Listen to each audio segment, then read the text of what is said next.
Today we are reading Adler's research report on ghost stories. The research report written by Adler, a member of the Department of Implement Arts. It records all kinds of ghost stories of the Herta space station.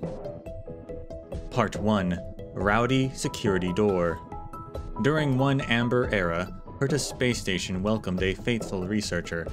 He quietly made a vow to devote the rest of his life's effort on the space station to the pursuit of unique scientific research results. Unfortunately, the rest of his life turned out to be longer than expected, perhaps even amounting to eternity. We know not what sort of experimental accident he faced at the time, but we can confirm that this accident was a necessary prerequisite for the story that follows. To deduce past events, you might need to use a little imagination. Perhaps it was a curio capable of mental projection, or perhaps the project he was working on was itself related to the topic of mental projection. He pushed the button with anticipation, thinking that the data he had dreamed of would appear on the screen, but what he did not expect was the beginning of a tragedy.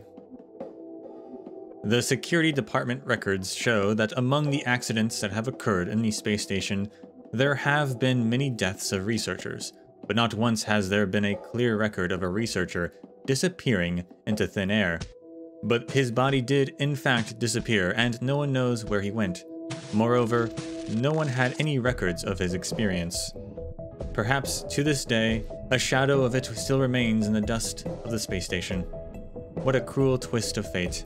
He completed the final step of the experiment by himself. His mind was completely projected into an object. Just imagine what kind of experience would it be if you could only observe what's happening in front of you, but couldn't interact with it or act in line with your thoughts. The answer is torture.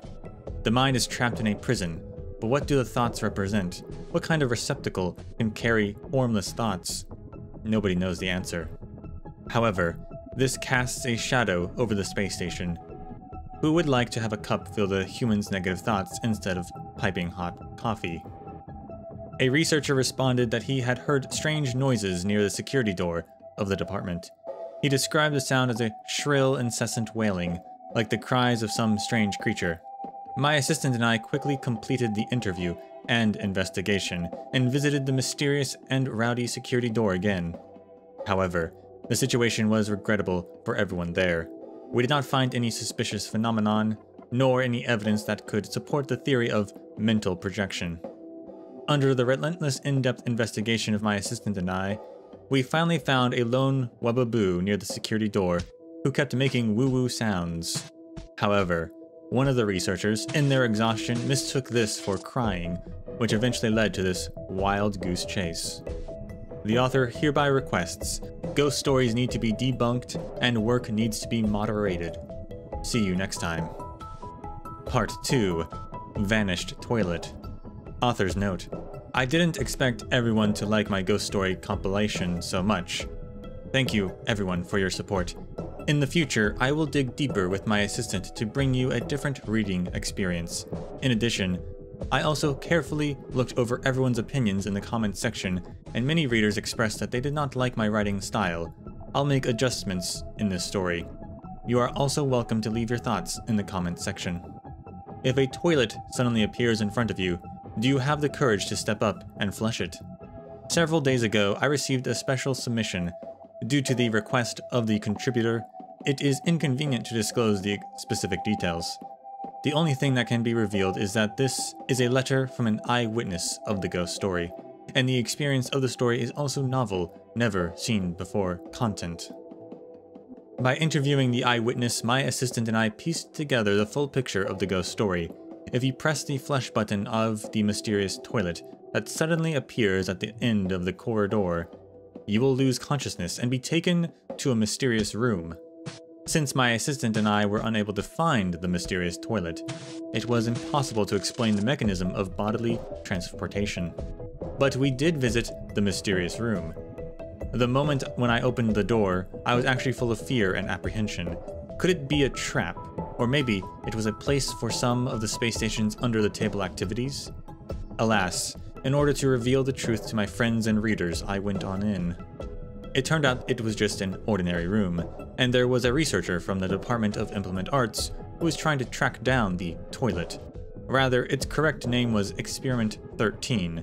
After patiently talking with the researcher, the full story was uncovered. The mysterious toilet was a curio borrowed by the Department of Implement Arts for a confidential experiment codenamed Experiment 13. Due to a mistake by the researcher in the experiment, Experiment 13 caused all kinds of rumors throughout the space station. But is that the whole truth behind the researcher's explanation, or is it some kind of conspiracy? Or maybe, the answer is left to you to write in the comment section. Everyone is welcome to discuss this topic of space station ghost stories. The theme is, Press My Flesh, have the pen to yourself. Part 3. Hiatus Notice. I regret to inform readers that this account will cease updating content indefinitely. Due to personal reasons, I am unable to continue serializing the follow-up content of this report. At the same time, I hereby solemnly declare that the content published on this account is adapted by the author based on the rumors in the space station. Please understand it does not have any scientific rigor, nor does it represent the views of the author towards participation in any experimental project. Finally, I would like to thank everyone for your love and support throughout the run of this report.